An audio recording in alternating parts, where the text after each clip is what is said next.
আমার আহলিয়া, আমার সম্মান, আমার জান্নাতের সঙ্গী। সে কোনো ফ্যাশন মডেল না, সে কারো টাইম লাইনের পোস্ট না, সে কারো দৃষ্টি আকর্ষণের পাত্রী না। সে হিফাজতের নিচে থাকা এক রত্ন, যার রক্ষক আমি গর্ব করি, কারণ সে হিজাব করে আল্লাহর ফরজ বিধান মানে।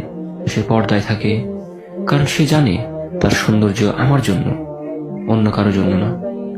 অনেকে হাসে এবং বলে, স্ত্রীকে এমন লুকিয়ে রাখো কেন? আমি বলি, কারণ সে আমার সম্মান, আমার দায়িত্ব, আমার কাছে রত্ন। আর রত্ন কখনো রাস্তায় ছুঁড়ে ফেলা যায় না। রাসূলুল্লাহ সাল্লাল্লাহু আলাইহি ওয়াসাল্লাম বলেন, তোমাদের প্রত্যেকে রক্ষক, আর প্রত্যেককে তার দায়িত্ব সম্পর্কে প্রশ্ন করা হবে। আমি সেই রক্ষক আর সে আমার রক্ষিতা। তাই হ্যাঁ, সে শুধুই আমার, আর তাকে শুধু আমিই দেখব ইনশাআল্লাহ। স্ত্রী মানে ভালোবাসা, আর ভালোবাসা মানে হেফাজত।